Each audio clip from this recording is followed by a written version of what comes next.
Namo tassa bhagavato arahato sama sambuddhassa. Namo tassa bhagavato arahato sama sambuddhassa.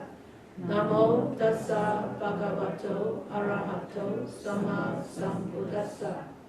Okay, so the quest for enlightenment. After looking at the video, you really don't want to go back to study, right?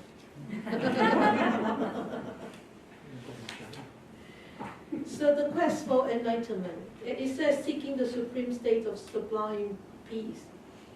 And it says in here, amongst the Buddha said, amongst there are these two kinds of search, the noble search and the ignoble search. So what does it mean by the ignoble search? That means a search that will not lead you to become a noble person. Remember, noble actually is, in Pali words is area. That's why the path of practice is called noble path, because when you're walking on such a path and practicing such a noble practice, eventually you become a noble person. Okay? And noble doesn't mean that you are way on top of everybody in the sense of authority, fame, status, wealth. That kind it doesn't mean that. Noble means compassionate, wise, liberated, and generous, and all the good qualities, all the noble qualities that a liberated person has. So ignoble search, that means you're searching on a path which is not noble, right? Ignoble. So what does he say? He said, as a path that is subject to birth, aging, and sickness, and death, sorrow, and defilements, he seeks what is also subject to these processes. And what he says afterwards, following, is that what may be subject to all these? Wife and children, men and women, slaves and ghosts. It seems that it's so pessimistic, right? Well, you will say, I have a wife, and you will say, I have a husband. And you think, that is ignoble? That is ignoble.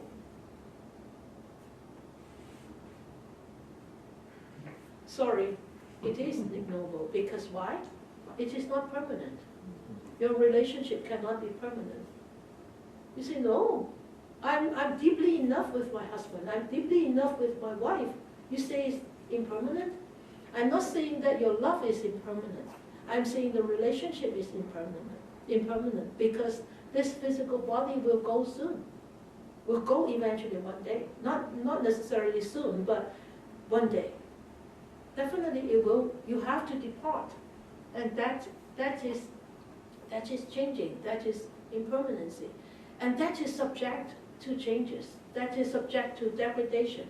That is subject to disconnection. That is subject to separation. And what is separation to us? What is degradation to us? What is, leaving your beloved ones to you? What does it mean to you? It means unhappiness. It means sorrow. It means lamentation. It means miseries, dukkha, right? So, but is there anything which is not subject to changes? Paul said no. Do we agree? Yes. Yes. Everything is subject to changes. Everything. It's just that whether it is subtle changes that we don't realize, we don't notice, or very obvious changes that we can actually see. So obvious changes is you look at construction. It's actually very obvious changes, right? From a very stagnated progress last year to this year, you can see all these changes. Tiles, blocks putting up, and now they're putting up blocks on the meditation hall already. So you start to see changes. These are changes, and they are also subject to changes. See? You see, so that's why if our path is based on things that are subject to changes, that are subject to birth and death, subject to sorrow and lamentation, or subject to satisfaction or happiness, mundane sense of happiness, that is still an ignoble search. Okay, so a lot of time he says in here, we keep on seeking those things which are subject to changes. And we are. And that's why he said this is ignoble. You have to start searching on the noble path. And what is the noble path? Is someone being himself subject to birth, having understood the danger in what is subject to birth, seeks the unborn supreme security from bondage. That means liberation. So Nibbana. Okay, people will start to ask me, what's Nibbana? I'm not going to talk about Nibbana. Because there's no point talking about Nibbana, because we are way too far away from Nibbana. Nibbana is total liberation, and we are still too far from total liberation. But at least we know total liberation is possible. Total liberation is possible. Liberation from what?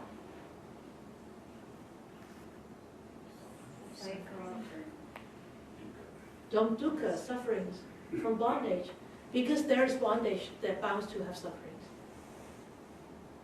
Because there's bondage, there's bound to have dukkha. Dukkha is sufferings, dukkha is dissatisfaction, dukkha is unhappiness, dukkha is miseries. So, he said, being subject to aging, he seeks the unaging supreme security from bondage. We are subjected to aging. We are subjected to sickness. We are subjected to death. Nobody is free from that.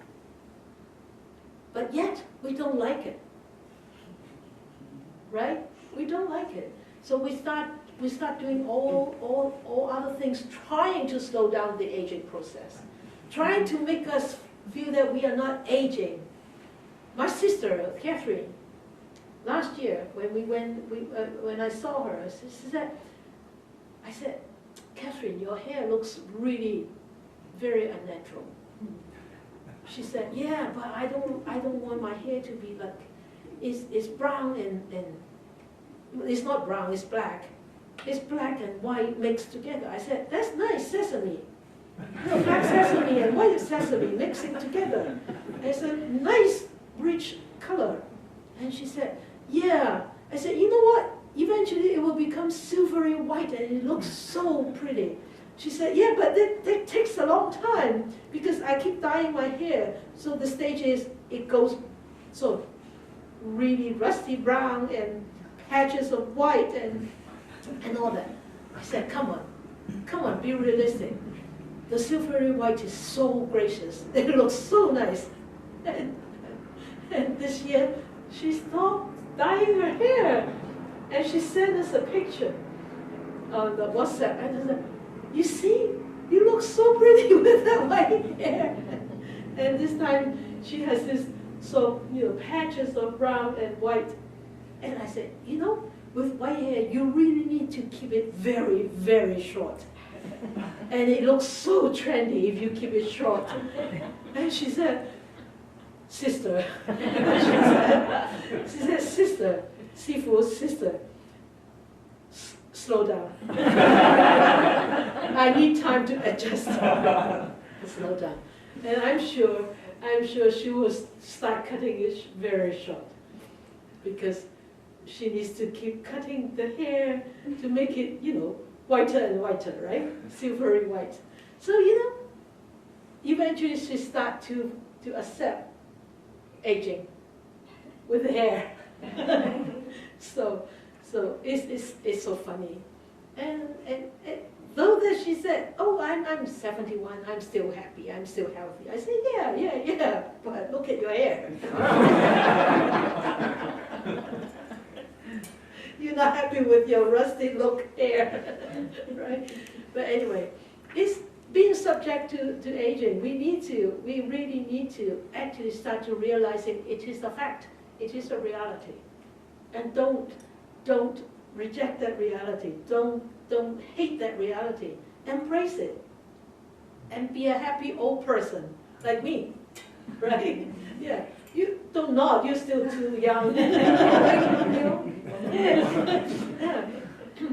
You know, and I actually saw a video clip last night on Facebook. A lady 102 was still dancing away, and with long silvery hair, and she was still dancing. And she used to be a dancer, but she had an accident and became paralyzed. And then she received some kind of treatment, and she walked again, and then she danced again. She said, "Keep dancing, you reach 100 years." Oh, yeah. So keep dancing, all right? And the most important thing is your mind has to actually embrace aging is a fact, and aging is a reality. So that we don't hate aging, and so we are not adding, we're not speeding up the process of aging. If we hate it, our mind starting to actually push it away, we actually speed it up. It will show on the face much faster. Okay? So be happy with aging. All right? So that's why he said, and what may be said to subject to birth, aging, and sickness, and sorrow, and blah, blah, blah, blah, blah. He said, what's his noble search? Hey, someone being himself subject to that, and not rejecting it, and accepting it, and be happy with it. Even if one day we need to die, we get sick and we need to die, see if we can embrace it.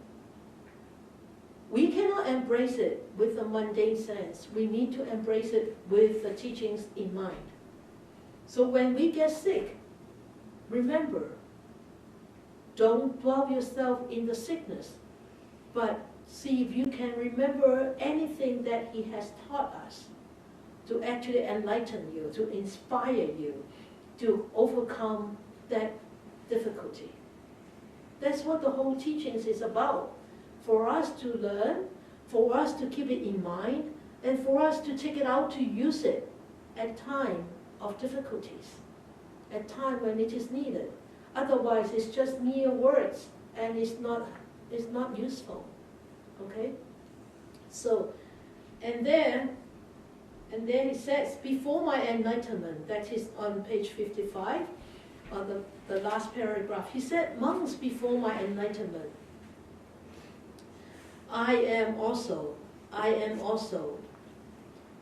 being myself subject to birth, and sought what was also subject to birth.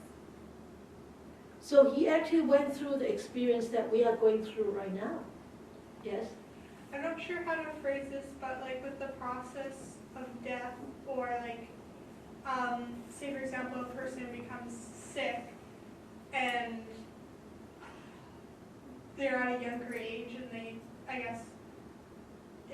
they feel like they're going to pass away, but they don't. Is there certain things, like with people that have cancer and like all these other things where like some people say they'll die within a certain time period, but they don't. Yeah. So like when you're like, who have the say to tell them that they will die in a certain period of time? Mm-hmm. Don't believe the doctors. No, don't let any the people to certify your death. Don't let them, because it's karma.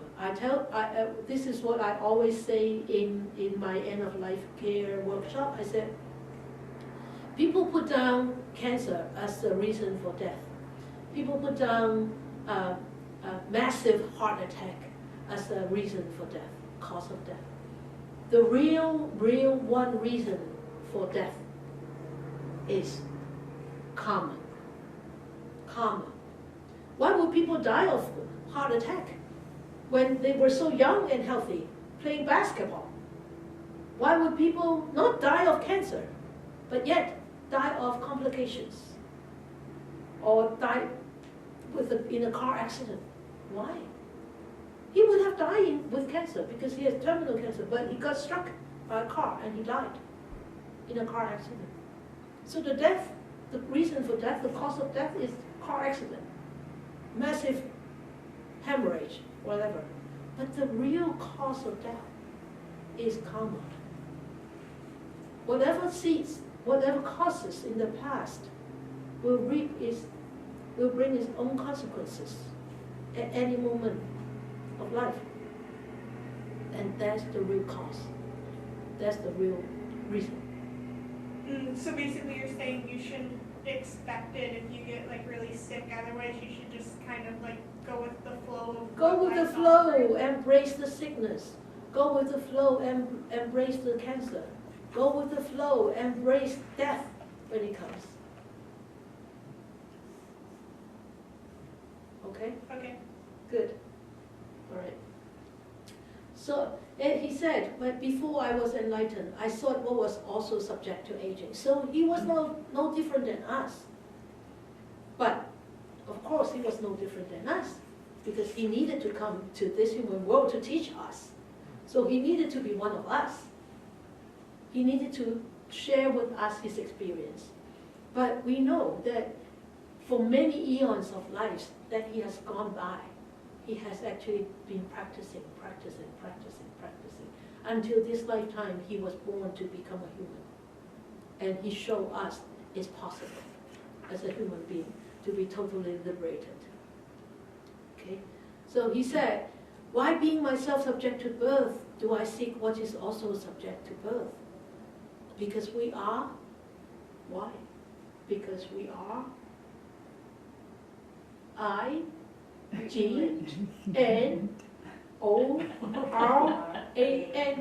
Ignorant. Right? Because we are ignorant. That's why we seek things which is subject to birth. We seek things which is subject to aging, subject to sickness, subject to death, subject to sorrow and defilement, because we are ignorant. And you say, well, then that means we don't have to get married, we don't have to have children, right? Like you, like me? No. Nobody can. If everybody can be a nun, that would be great. I'm sorry. You don't have that good karma to be a nun yet. I'm not cursing you. I'm welcoming you. If you want to, you want to actually bring forth your good karma, please, by all means, bring forth your good karma, ripen those seeds of enlightenment, and renounce. Don't look at your husband. You'll be scared. I'm not cursing you, but it's really very individual's karma, right? So you can see how many nuns are there in the world, and how many householders are there in the world, right? In Chilliwack, how many in the population? 60,000, 80,000 now? Should be 80 now, or even more than 800 now. When we first came 25 years ago, it was like 60,000, 45. Now it should be more than that, maybe double. At least I'm here, right? And you're here too. You moved in here, and you're here. You see? So and only how many nuns here? Four. Yeah. Thank you, Nora. 4 nuns here. But we are not the only nunnery here. There is one up in the Columbia Valley, but they don't open. I think they have 2 or 3, right? Yeah. So less than 10 monastics in the whole Chilliwack, right? So you can see. So, and he said, before his enlightenment, he went through the same thing. So he said, so we need to seek the sorrowless supreme security from bondage, Nibbana. Being himself subject to defilement, having understood the danger in what is subject to defilement. So what are the danger? What are the danger? What are the danger? Not to break the cycle. Not to break the cycles. Cycle of what? Birth and death. Birth and death. Yeah, not to break the cycle of birth and death. We are so ignorant. We really want to really go back into that cycles of birth and death constantly, every day, every moment, every minute. We keep going back into that cycles. And is it possible that we can actually break ourselves away from that cycle? It's possible. Any moment is possible. Every moment you become aware, as I said during the meditation, you become aware of your mind, you become aware of your body, each moment. At each moment you stop reacting, you break away from the cycle one step closer. You see, so optimistic, right? One step closer. So we really need to be positive and to be optimistic and to really see that it is possible. Okay,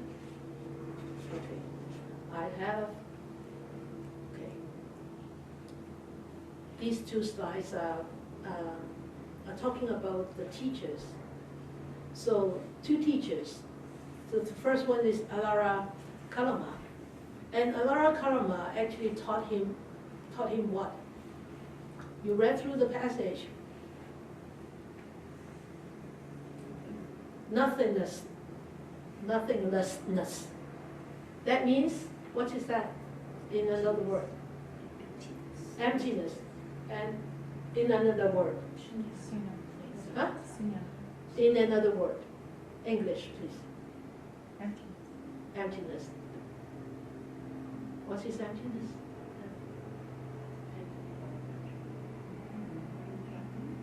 No, that's anicca.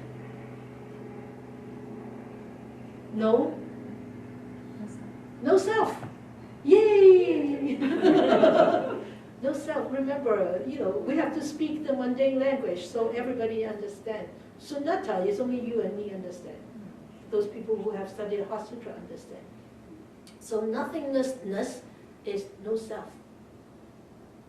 So no self concept is a very deep concept. Okay? So it means we are conditioned. On the other sense, that means we are conditioned. So anybody can give me a brief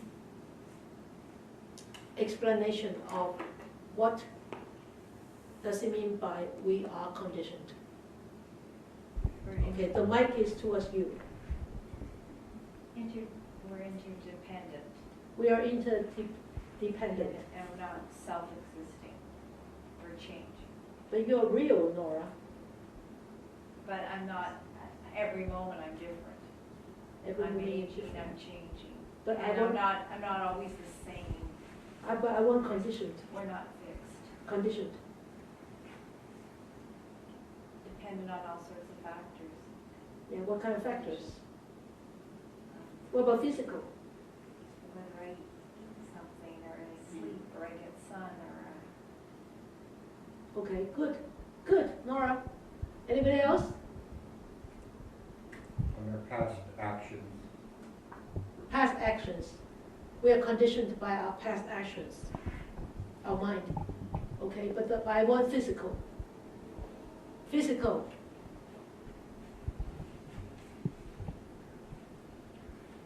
What makes up? Cause and Yeah. effect, so all those things that we've done throughout our life form what comes in, what others have done that we've interacted around. They all Conditioned. form and condition and create what happens in our futures. Or our state of mind and our mood and everything is conditioned based on, what I ate or how nice it is, if it's raining or those kinds of things, or conditioned by, Yes. we let ourselves be conditioned by those things. Okay.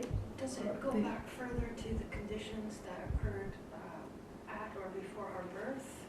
It's dependent and conditioned and Yes. all previous to Yes. what we are now. Yes.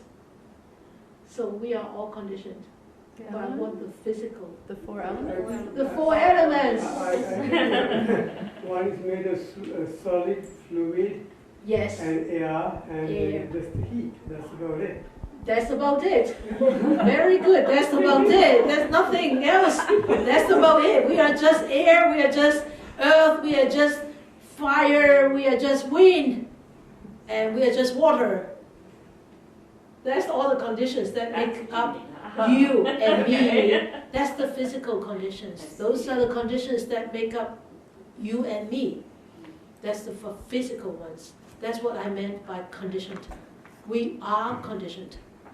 Our existence is conditioned. That means we are totally dependent on conditions. So some of us have more earth, right? So we are bigger, or we are stronger. Some of us have more water, so we bloat up, especially when we are sick. Some of us have more fire, like me, constantly on fire. Or some of us have less fire, like her, constantly put on a toque, cold. So we are conditioned. We are actually conditioned. So that's the conditions. I don't think we can finish that, but we will talk about that next week. I think we should stop here because it's a long discussion on this.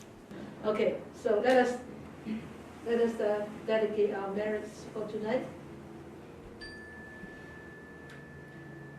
May these blessings extend to all, that we with all the other living beings together will attain the Buddha way.